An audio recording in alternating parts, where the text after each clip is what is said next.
everyone to this panel on voter perception and trust. We have an exciting 4 presentation scheduled for today, and the presentation will be around 15 minutes each, where we'd like the discussant by Robert, and then at the end of the panel we'll have time for a Q&A.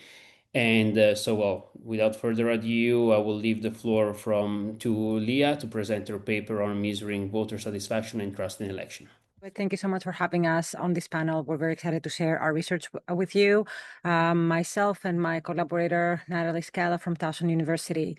This is a project that we have been conducting in the last couple of years in collaboration with Towson University, Georgetown University, and the Arundel County Board of Elections in Maryland. Our motivation for this study, we, as researchers of elections, we are very much interested in understanding the voter experience and supporting election officials in their efforts to provide voter-centric communications and improved voter operations. And that's how our collaborations with the Arundel County Board of Elections took place. The AAC, how we call it, Board of Elections, was very much interested in minimizing gaps in voter participation amongst their voters. They were interested in understanding how they can improve mail voting and in-person voting in their county, and of course maintain trust in elections given the repetitive and persistent attacks in election integrity, and Maryland is no exception. This is part of the approach that we're taking as election researchers to work with practitioners, apply our expertise, gain more insights on election administration, and build projects that mutually benefit all stakeholders. So I want to start with kind of an overview of how elections are run in Maryland, setting the stage on what we did in the last couple of years. Maryland has a state election board with the director and 5 members. Every county has a board of elections where there's a president, a vice president, and 4 members. Maryland is one of the states where voting is very accessible. You can register to vote in person or by mail at the motor vehicle office where you go get your driver's license, online, and on election day. So up to the last day of voting, you can go and register to vote and cast your vote. Voters can vote in person on election day and early at a vote center, meaning they're not bound to their address. They can go anywhere in their county to vote. And Maryland operates a no excuse vote by mail, meaning you don't have to have an excuse to request to vote by mail. You have the option to be on a permanent mailing list, either for the primary, general, or for all elections. Let's see how I can go next. Sorry. Okay. Voting, you can update your information when you go at a voting center as long as you move within a county. I'm bringing this up because it's one of the logistical details that can make or break someone's access to the ballot when it comes to vote. Arundel County and Maryland offers the option to request to receive your mail ballot electronically. Then the voter, should they choose to do so, then they have to print their ballot, complete it, and put it in an envelope of their choice, pay for postage and return it, and include a signed oath. That creates 2 streams when it comes to mail-in voting and 2 different processing protocols for the elections office. And this is something that we're very much interested in understanding, how voters navigate that and whether it goes smoothly on their part. So the Arundel County Board of Elections priorities when we discussed with them was to improve the in-person voting experience, starting with wait times across polling locations. We know from established research that the longer voters wait in line, the less likely they are to experience elections positively. Ease of finding polling place and evaluation of poll workers. We also know that poll workers are the greeters, like the one of the first people that in-person voters experience, so that those positive interactions really make a difference in the voters' experience. They were also interested in improving the voter experience, particularly the request and receipt of mail votes electronically or by mail, and comparing confidence across voting methods. And this is based on established research again that finds voters are more likely to express higher confidence when they vote in person because they view their vote being cast versus mail voters. And of course, for all voters, confidence in ballot accuracy, which is kind of a challenge in the US and perhaps across the globe.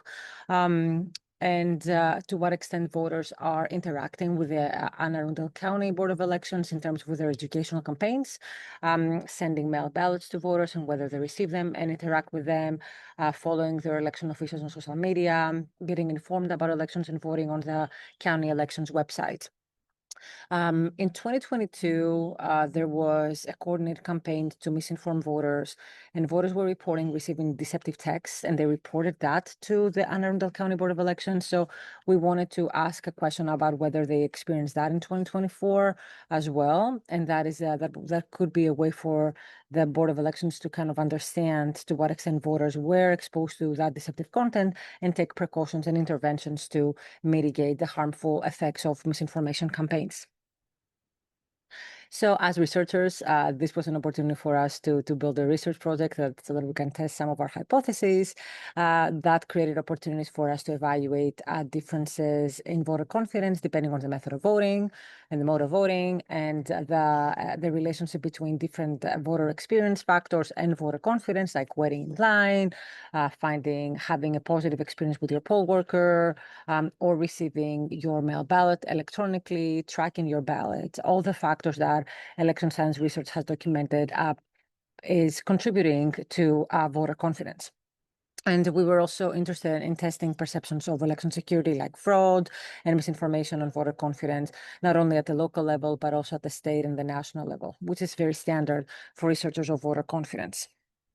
So to do this, we opted to do an online survey. We started with a benchmark survey before the 2024 election. That was when we first started working with the County Board of Elections. I think it was April or March 2024. Natalie, you can correct me if I'm wrong. And that established a baseline, particularly when it comes to prospective voter confidence of registered voters. We replicated to some extent that survey in the post-election period after voting ended in 2024. And we surveyed registered voters in the county who had an email on record. So that's why, we kind of picked a subset of the registered voters with an email. That was about 45% of all registered voters that volunteered their email when they registered to vote. We were able to get the voter records and the mail-in request records from the county, which is how we built our sample. We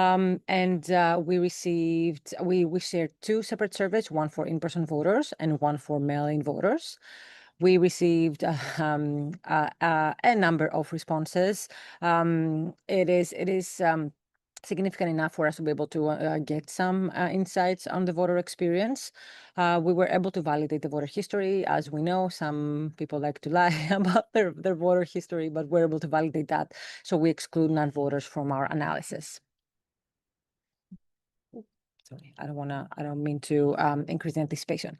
So we are interested in, of course, voter confidence in ballot counting. We conceptualize that as a binary variable, higher versus lower confidence.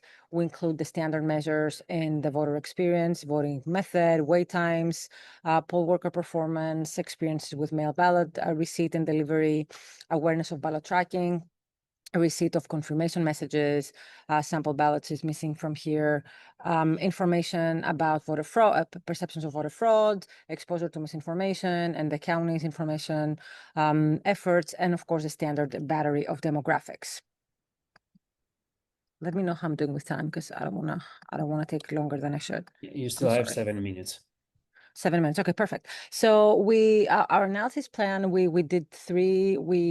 followed three different models. The first, we focused on in-person voters and focused on their unique experiences at the polling places, particularly with wait times and poll worker experience.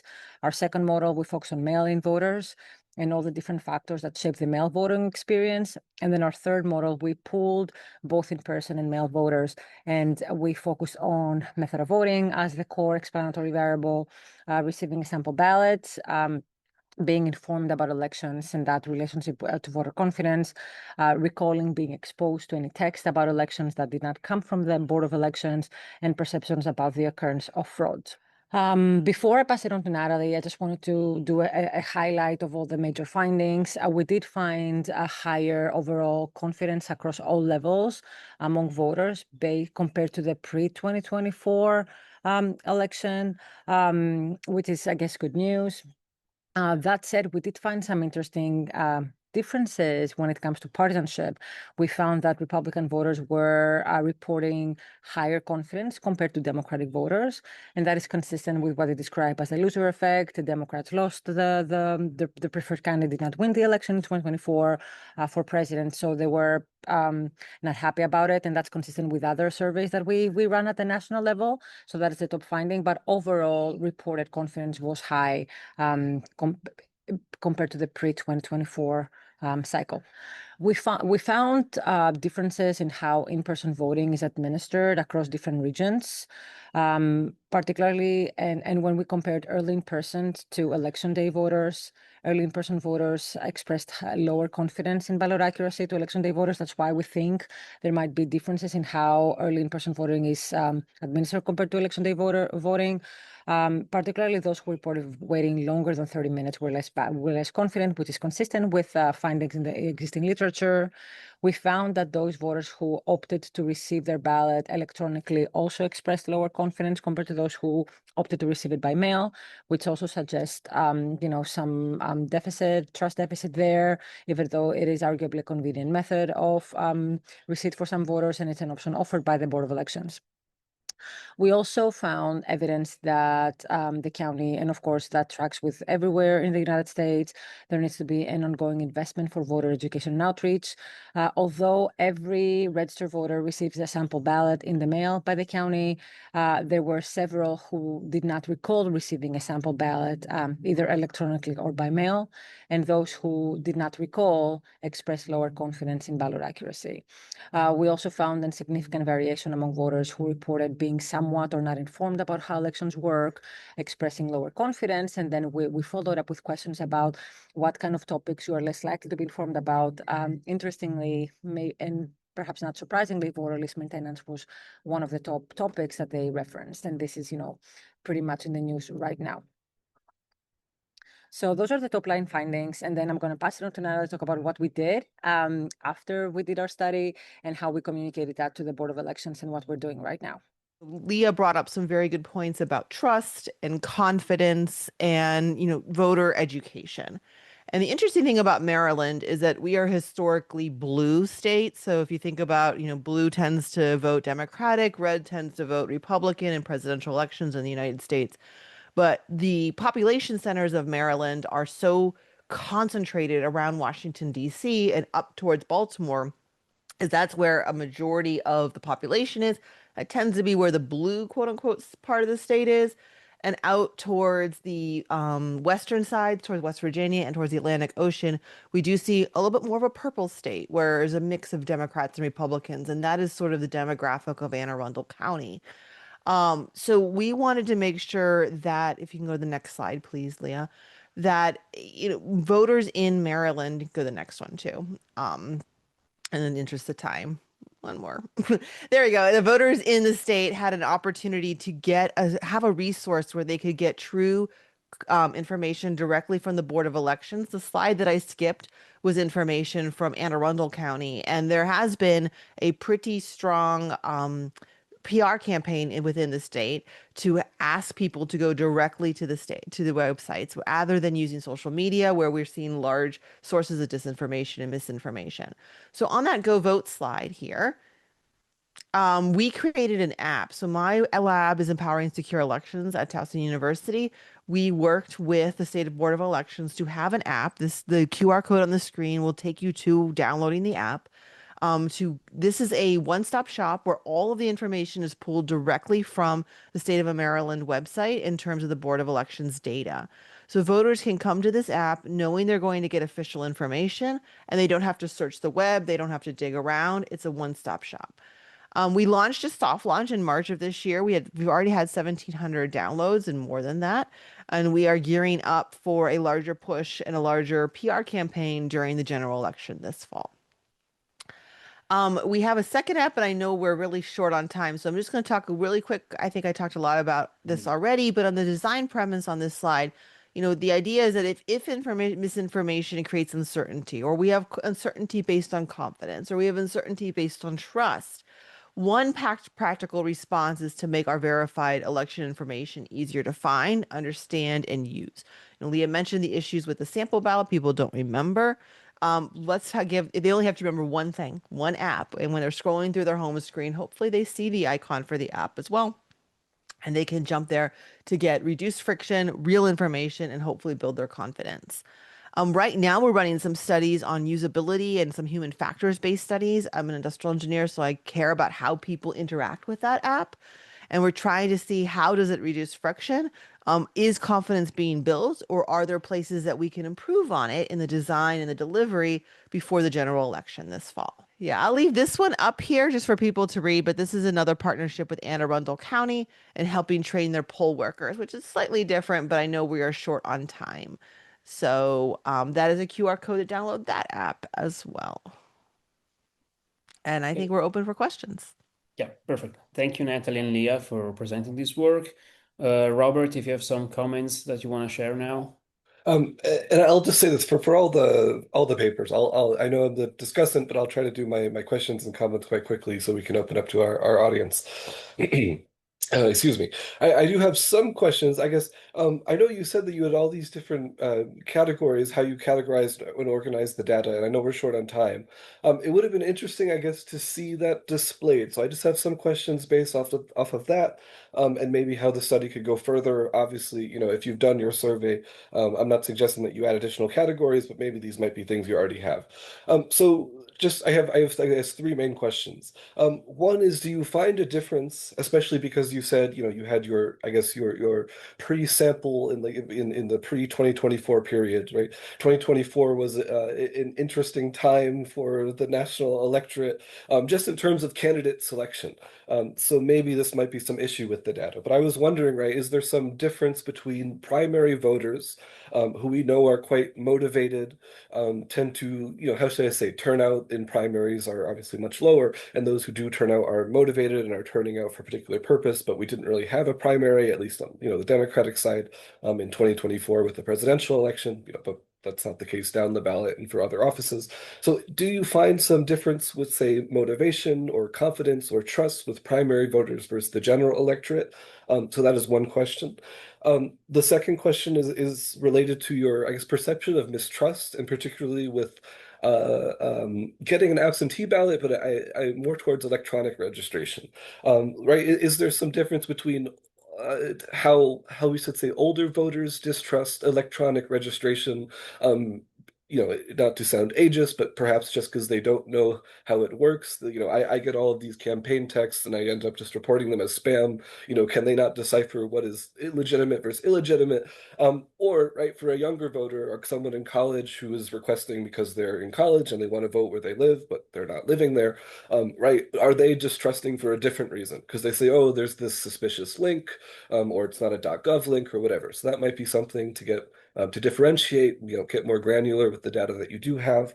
And then also, I'm just wondering, right, since this is, how should I say, maybe there's a potential for some comparison with respect to the DMV area at large, or with the DMV area in particular, and with the rest of the nation at large. And for those who don't know, DMV is obviously a thing that most people in the U.S. hate. Also means the D.C., Maryland, Virginia area. And I'm wondering, right, because in Maryland we might think of, how should we say, your average Jane and John Doe voter, but we also know, right, especially in areas of Virginia, and I'd have to assume Maryland's the same. A lot of these people are in the military. A lot of these people work in government themselves. And a lot of people are ordinary citizens who work in the private sector and do whatever.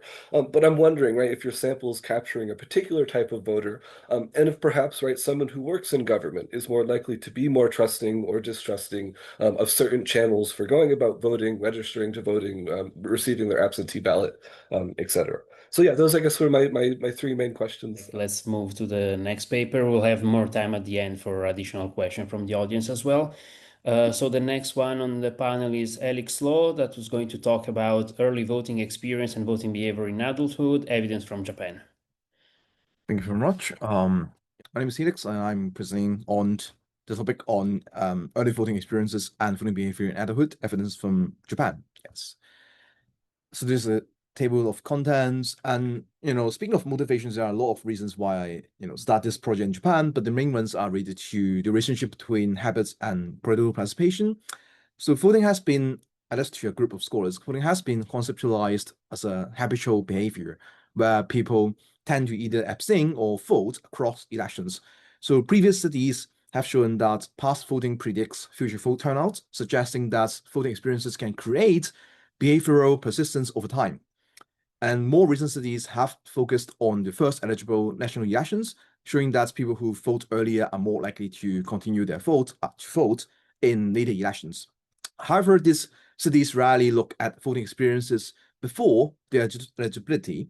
At the same time, many studies on school-based elections often focus on adolescents and youths and rarely examine whether these experiences are associated with actual turnout in adulthood. And another reason is because there's a declining turnouts, particularly among younger generations. So there are more and more governments paying more interest and focuses on promoting early democratic experiences through, for example, school-based election. Especially in Japan, the government has been placing increasing emphasis on school councils and other learning activities to boost electoral participations. So I was thinking maybe it's test-worthy in the Japanese context and see whether these early voting experiences in school are associated with adult voting behavior. And if voting habits can be developed through early experiences, it is important to ask whether this kind of pre-first eligible national elections experiences matter in the process. So this study asks one very simple question, to what extent do early voting experiences in school-based elections, which take place before individuals being eligible to vote in their first national elections, predict turnout in national elections in adulthood? And this study focused on habits or habit formation theory. So, what are habits or where do habits come from? The two most used examples is we may fasten our seat belts when getting into a car without even being reminded to do so. And we may also put on our earbuds when going outside and just leave them in our ears, even without playing a music or audio. So from a psychological perspective, these behaviors can be explained by habits. That is, people do these things repeatedly and almost unconsciously because the brain has recognized the patterns between a context and a response. So as a result, we automatically fasten our seat belts when riding in a vehicle, but not when traveling, for example, on a train, and or we automatically put on our earbuds even when we do not intend to listen to music or any audios. So this applies to voting as well, as the context of an election is closely tied to the response of abstaining or voting. And indeed, previous research have demonstrated a lot of evidence suggesting supporting this idea. So for example, Gwen and colleagues conducted and randomized few experiments and found that the individuals who were induced to vote in one election were more likely to vote again in the future elections.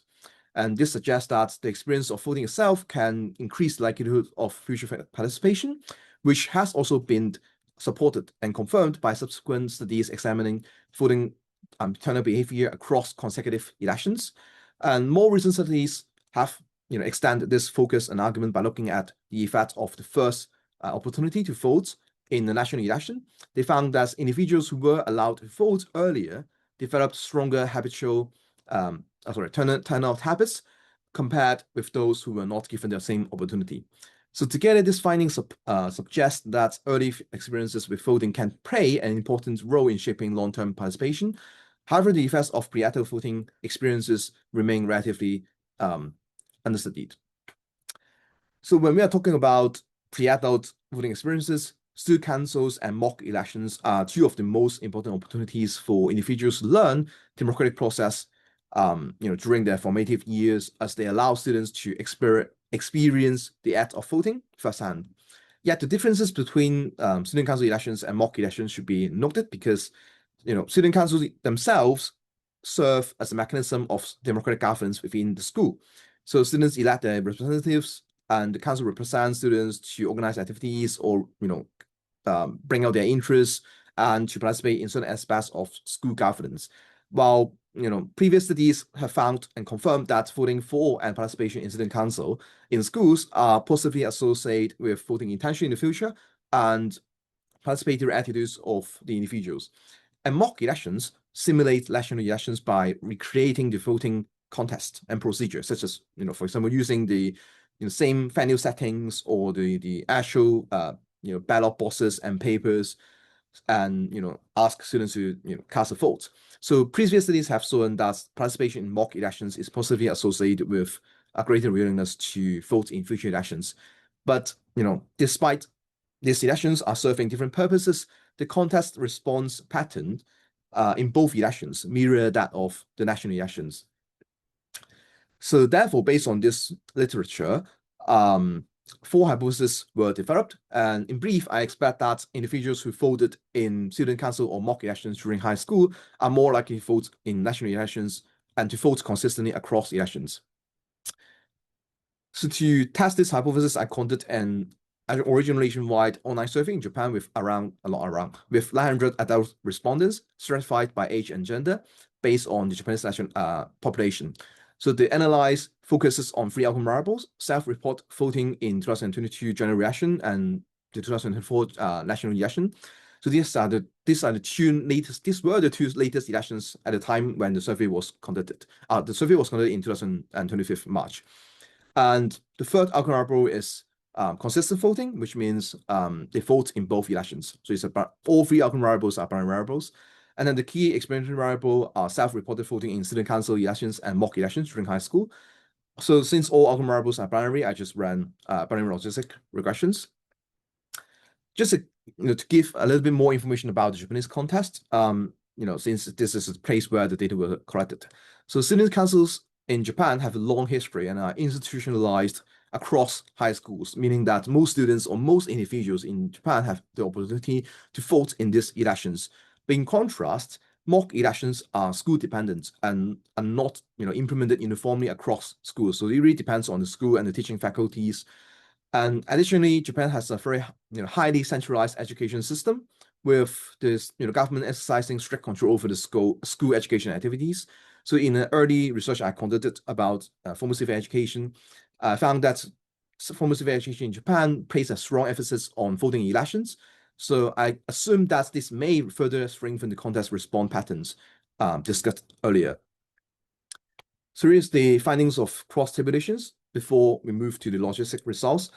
So it shows that among individuals who voted in student council elections, around 75% reported voting in the 2002 and 2024 national elections, and around 72% said they vote in both elections.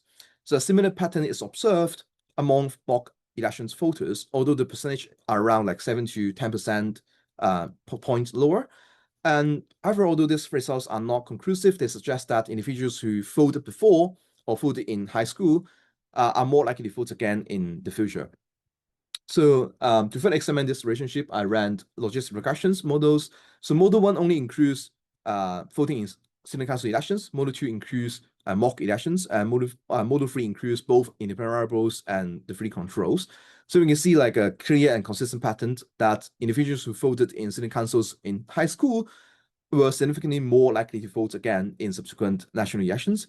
And compared with those who did not vote in student council elections, the likelihood of voting was nearly 100% higher in the 2022 election and around 73% higher in the 2024 national election. However, being a voter or not in mock elections is insignificant. Regarding consistent voting, the same pattern is observed as well. So individuals who voted in student council elections were about 80% more likely to vote again or vote consistently across the 2 national elections than those who did not vote in student council elections in high school. And participating in mock elections, again, is not significant. So to summarize, this finding supports the first and the third hypothesis. That is, those who voted in student council elections during high school are more likely to vote in national elections and to vote consistently across elections. However, the second and fourth hypotheses are not supported, suggesting that voting in mock elections is not significantly related to future voting. However, it must be noted that these findings are far from conclusive, and there are several limitations that this study encountered, and one of which is the cross-sectional nature of this study. It cannot establish whether voting in student council elections cause higher turnout later in life, or how long this direct effect lasts in the life cycle. The results related to mock elections should be interpreted with caution as well, because we only have like a very small portion of respondents who voted in mock elections. Additionally, due to administrative reasons, I couldn't control for income and urban rural differences, which may influence the outcomes. So I did run a few additional tests as shown in paper, but I can't mention all of them here. I'm just going to present two of them briefly. So first, I used an alternative measure of habitual voting by looking at voting frequency. So I recode the variable into a continuous variable from 0 to 2, and the results, and used OLS. And the results remain largely the same. It means like voting in student council elections remains a positive and significant predictor of voting frequency, but voting in mock elections is not. And the second interesting robust test that I conducted is like I tried to control for other democratic learning experiences during high school. So I asked respondents to record their experiences of, like, for example, civic instructions, the classroom climate, and the pedagogies they received, and also extracurricular activities they joined, because all these factors should contribute to political participation.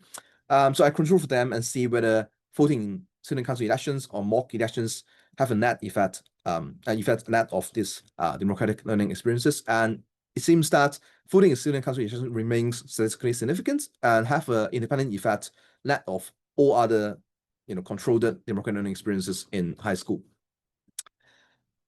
So this research has several contributions, and first, the scholars of habitual voting. It highlights the need to pay attention to early voting experiences beyond individuals' first eligible national elections. And second, it contributes to literature on early politicalization by linking voting experiences during formative years to political behavior in adulthood, moving beyond existing focus on adolescence or youthhood. It also supports the importance of student council elections in promoting electoral participation.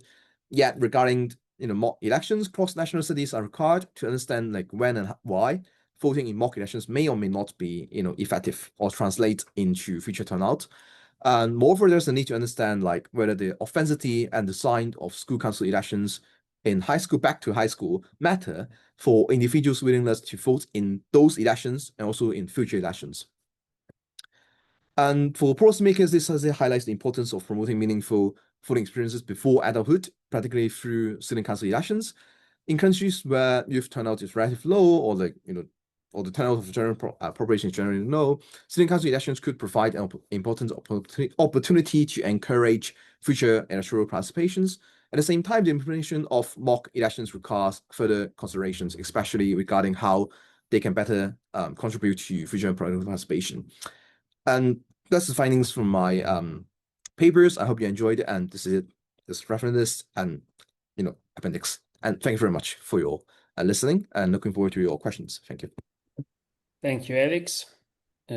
Robert? Yeah, I mean, first off, I just find I know you cited more recent literature on habit forming, but if you read Aristotle's Politics, he said, "What's the purpose of good legislators and a good education for children?" And it's installing good habits to make good citizens, right, who are engaged and vote and do all these things. So just the premise, I found very interesting, and just some questions. I guess I'll start backwards. Yeah, it would have been interesting to see. How if extracurriculars served as a better predictor, as an additional predictor, have some sort of interaction. And I just listed some, like, if you participate in mock trial, you're interested in the law. In Model UN, you're interested in foreign policy. If you serve on the student government itself. So yeah, I mean that would have just been interesting to just to see. And especially, right, I know we have to get worried about massaging the data and whatnot, but I imagine there would be some interesting interactions there, right? If your regression is your primary method of analysis. Another thing I'm wondering too is, I guess two sort of related questions. Have you considered voting in school versus attention to politics? So are these people, these students who are voting in school elections, are they also the same students who, in addition to participating in extracurriculars that are civically oriented, right, just talk about politics at the dinner table, right? Maybe just an additional variable about how engaged, again, like but before they are of age to vote in national elections, if they're still politically engaged outside of school and other spaces too, or if their family is political or something like that. And another question is, I'm wondering if students can view, even if this might be something, I guess, how much you read into the coefficient, like how significant is this participation in school elections really for why people? I guess like the correlation versus causation type of thing.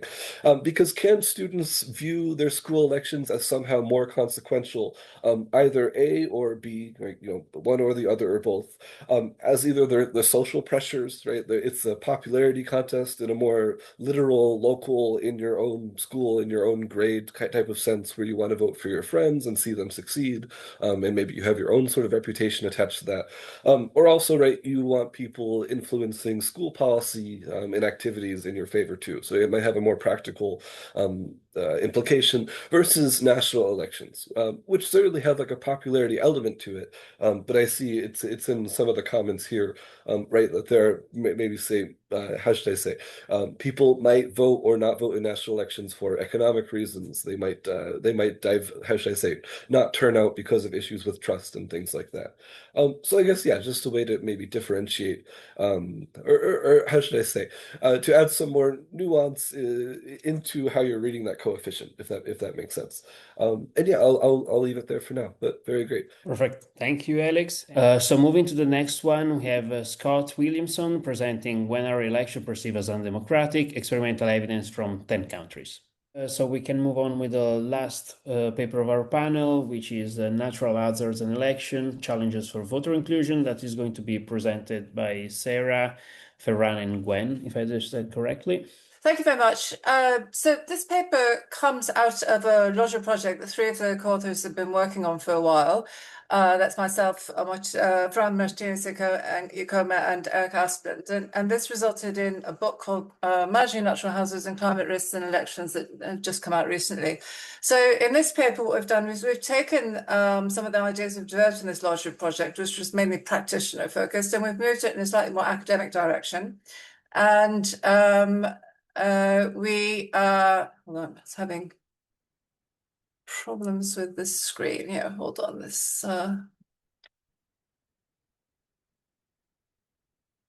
there, I got the icons to work now. Okay, so taking it in a slightly more academic direction, as in the larger project, we're looking at the questions of what risks do climate shocks pose for election management, or various shocks related to natural hazards. How do election management bodies cope with these shocks, and what would make them more resilient? And this paper advances our previous work in three ways. Firstly, it develops a sort of conceptual framework for understanding the impact of climate risks in elections, drawing on some precautionary principle from normative environmental theory, and then it applies it to a context that we hadn't studied before in our previous work, which is winter snow. And finally, it looks at the issue of disability access and inclusion of people who are living with disabilities, which is also something we hadn't previously looked at before. So we're starting drawing on the normative theory that's been developed in environmental political theory, the work of Stephen Gardner and Contrione and McKinnon. We're drawing on the sort of conceptualizations of the precautionary principle and what McKinnon describes as the precautionary approach. So very briefly, just, better safe than sorry. You buy home insurance for your house just in case it burns down, even though you know it's probably not going to burn down. And Gardner sort of specifies the conditions under which it might make sense to apply the precautionary principle in a context. And he specifies as three conditions: high uncertainty.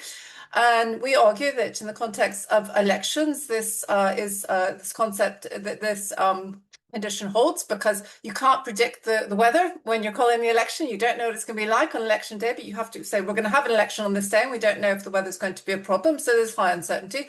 Also, low cost of precaution, because a lot of the things I'm going to talk about that people can do to make elections run smoothly under conditions of natural hazards are what you might call no regrets measures, because they have other benefits. They build in more resilience, more broadly, sort of build in the flexibility of elections and the inclusiveness.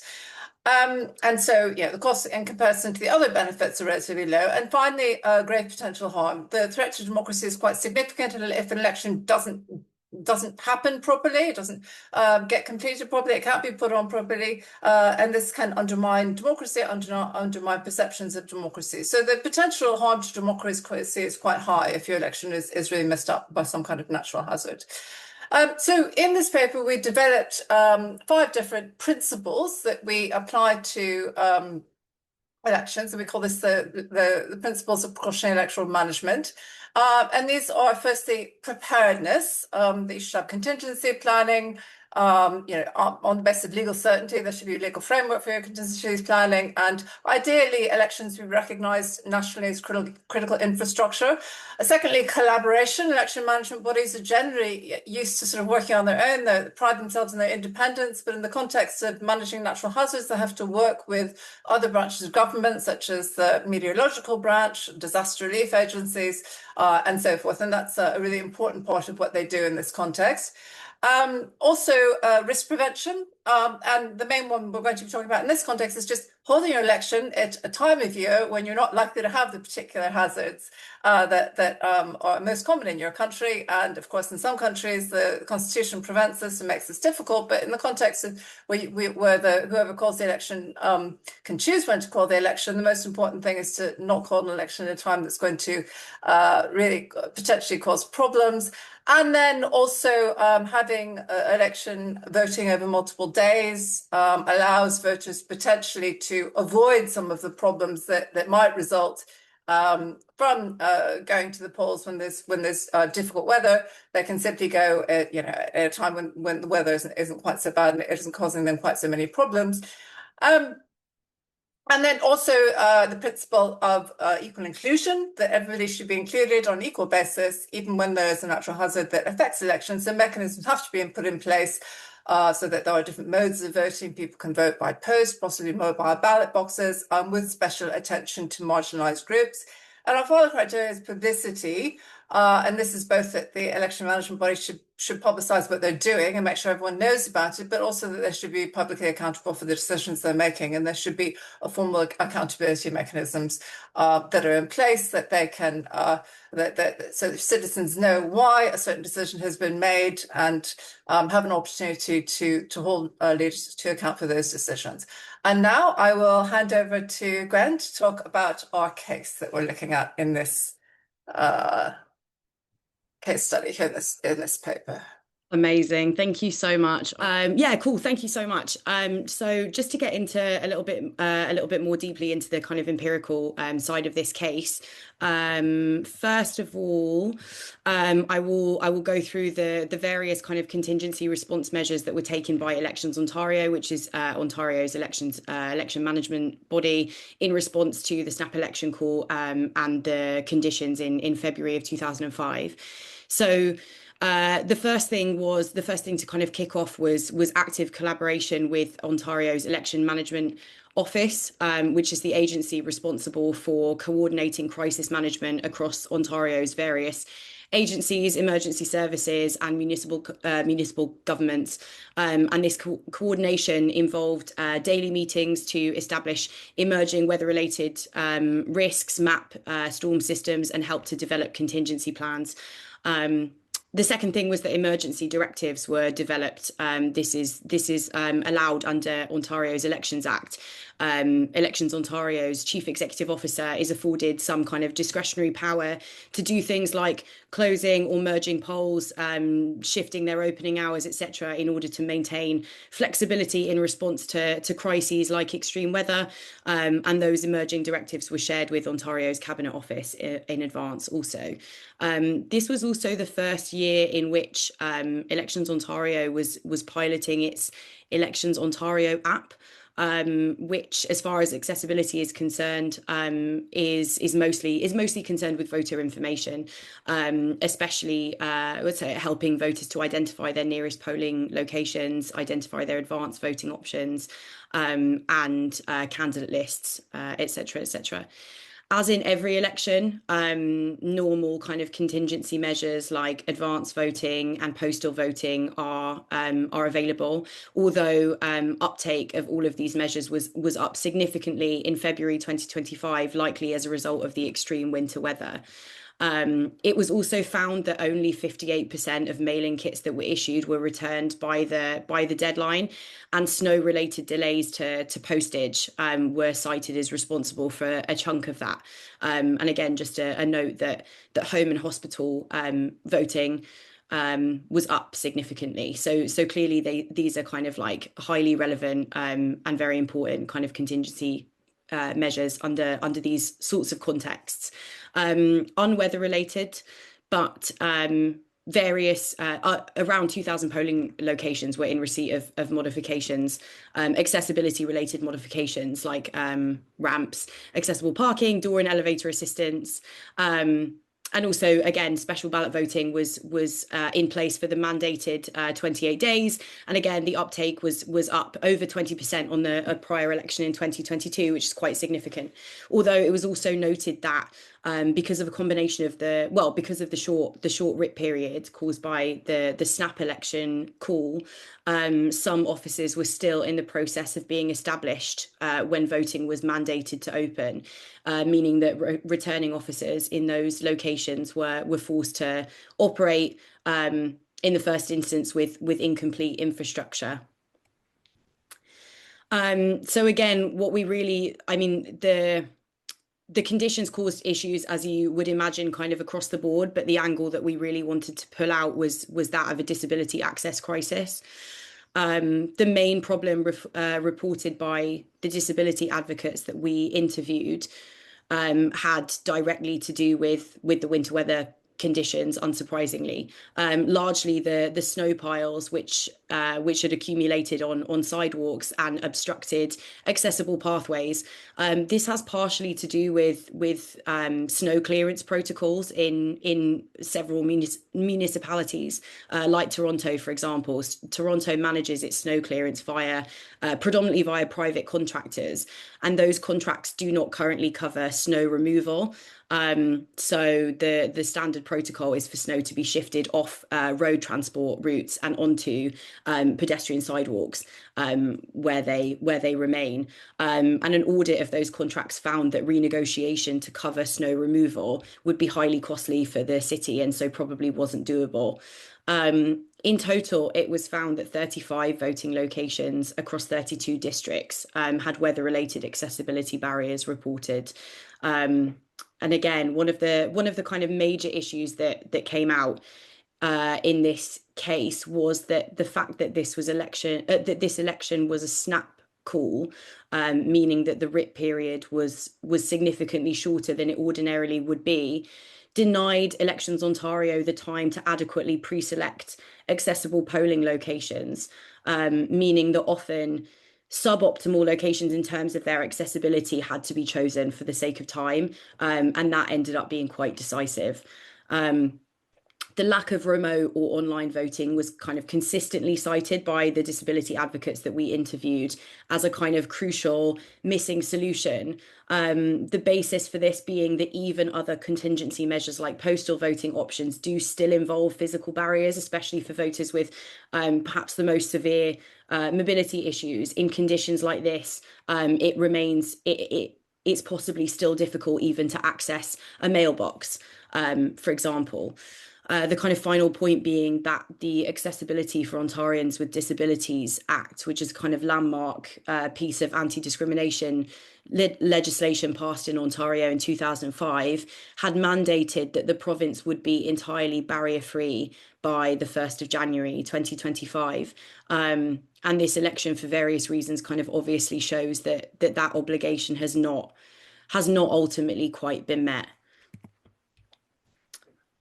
Can I change my slide? Yeah.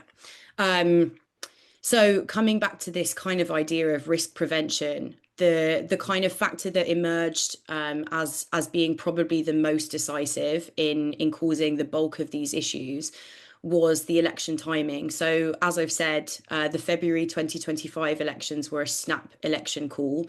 Ontario, it has since been repealed. Ontario used to, until recently, have fixed date election legislation in place, although this did still allow for early elections to be called at the discretion of the Premier with consent of the Lieutenant Governor. And this is what happened here. Ontario's incumbent Premier, Doug Ford, ended up calling the election several months early, ahead of the usual scheduled date, which would have put it in June of the next year. So, as I say, as a result of the snap election call in conjunction with February weather conditions, Ontario is no stranger to heavy snow in February, obviously. The fact that this election therefore coincided with a period of very heavy snow and severe snowstorms is not unsurprising at all. And also, again, the fact that this was a snap call and the writ period was significantly shorter than it would otherwise have been also ended up causing a host of problems for Elections Ontario. One of the kind of knock-on effects was that the advanced voting period was quite restricted relative to a normal year, 3 days as opposed to the usual 10. Although, as we've said, other kind of contingency measures remained in place, postal voting, special ballot voting, home and hospital visits, etc. It's also actually worth noting that the level of satisfaction reported with advanced voting remained quite consistent and quite high. But this major issue that emerged had to do with, as I've said, location challenges and staffing challenges caused by a combination of the uncertain date and the short writ period once the date was eventually announced, which made it really difficult to secure leases for adequate voting locations in advance, but also to fill staff vacancies, to contract individual members of staff in advance to fill roles like election clerks and returning officers, meaning that many of those positions remained unfilled until quite last minute and had to be filled quite last minute, which also means sacrificing on things like staff training. And then again, ultimately, just the kind of direct weather-related impacts. It was February and it was really snowy, possibly compounded by, as I've kind of briefly touched on, inadequate snow response frameworks at municipal level in places like Toronto, which probably compounded to make the job of Elections Ontario even more difficult than it would otherwise have been. Thank you very much. I will pass on to Ferran to finish us off. What we want to do in closing is just dealing with the implications, and basically I'm going to make the points pretty straightforward. And the first one is that one topic that was touched by Gwen is precisely the executive, is the timing of the election, and the precautionary approach that Sarah was mentioning before, it is very relevant, and it adopts literally with if the party if the party in power or the premier in power has the power precisely to call the election. In fact, this is what in Alberta, in one of the provinces, also in Canada, they have decided to set the dates after the 2023 wildfires because they were affected by those, right? So they decided that this, in order to avoid the possibility or the wildfires, let's set a fixed date. The other element that we want to mention is that elections should be seen as critical infrastructure, and basically an election is not just a matter of the EMB. Climate risk doesn't affect only the election, it affects, as one was mentioning, many other levels from the infrastructure. So accordingly, they need to be treated not only by the EMBs, but collaboration must be put in place. And in this regard, redundancy in voting modes, call it postal voting, mobile voting, early voting. We have telephone voting here in Australia, which has been used quite often now lately when events have happened. It's central, it's key, and will become, we believe, more important on time. And the issue with remote voting, or in this case online voting, must be weighed against disenfranchisement cost. And here obviously more research and more as technology evolves, we will be able to see what will happen. The last point we want to make on implications is that we believe that marginalized groups are the canary in the island, in the mine, and disabilities. The fact that the weakest people, the least advantaged citizens in society, are those that are suffering, that suffer participation, or that can, under participate more than anybody else. It's of a special. I mean, certainly is morally wrong, but also it's telling us that this is the first group, but there is you never know what's the next step to affect the rest of the society. Okay, to conclude, 4 main points. we believe that, climate risk to elections is real and growing. It's not only Ontario, the place that Gwen was illustrating regarding the snow, but this is happening. It will happen more often if we combine compounding factors such as a snap election, because it's my political advantage, winter storms, fires, or whatever, plus barriers. Well, they can create complicated elections. In some cases, nothing will happen, but as we know, sometimes elections can evolve and can go wrongly, and they may even affect competent EMBs, be it in Canada or somewhere else. Election timing is important, and as we were saying, the precautionary principle that Sarah was mentioning is at odds with protection of timing. So we need to rethink that, perhaps. We will insist on the principle that equal inclusion requires systematic redundancy, because of multiple voting channels are not optional, or they are not extras. They just guarantee, they are guarantees that we have in order to so the process works. And finally, we believe that the precautionary principles that we were mentioning, preparedness, collaboration, risk prevention, equal inclusion, and publicity, is of use not only for Canada. It's obviously a matter of practice now that we go beyond Ontario, but it's a principle that can be applied along. And with that, and given time, Robert, the word is yours. Thank you. Well, yeah, no, very interesting. This is probably the paper I have the most amount of questions for. So let me see if I can go through them somewhat quickly and in a relatively coherent manner. I guess this idea of the precautionary principle is interesting.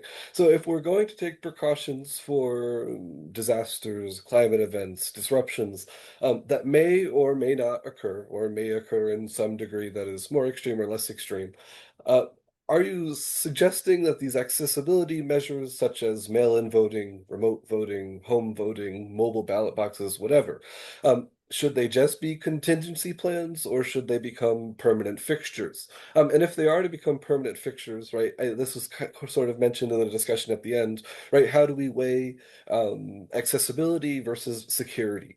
In the one sense. And this kind of also goes to the precautionary principle. I'm familiar with the precautionary principle. What is it, for the technology and the future of democracy part of this own organization? I use the precautionary principle through Ulrich Beck is how I'm familiar with it. And Ulrich Beck says that, right, like climate change being one of these risks that we have manufactured, right? If we're going to make electoral systems more complex by manufacturing or adding on additional components to them, should we then apply, going back to this accessibility versus security trade-off, should we apply the precautionary principle to our precautions? So that is one question. And then let me see. I guess from this precautionary principle, right, there's this idea that there were measures that disability advocates still found insufficient. So I'm wondering, right, from this precautionary principle, you're deriving a sort of equality principle. And I'm wondering how that equality principle might work in practice. And you mentioned a number of different, say, classifications of voters, disabled voters, elderly voters, rural voters, displaced voters.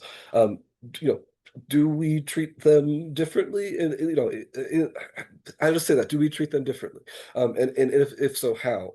And then the other question,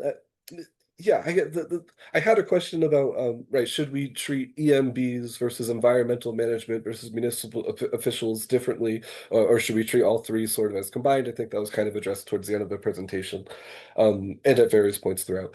And then one question I have is just if we're focusing on the Ontario case, and again, these are questions I wrote early in the presentation, so at the end, Ferran, you mentioned wildfires, but right when Gwen, when you were talking about the Ontario case, the issue with the Ontario case was snow, and right, if you're snowed in your home, you can still vote from home. But if your home burned down or if utility poles are not available, right?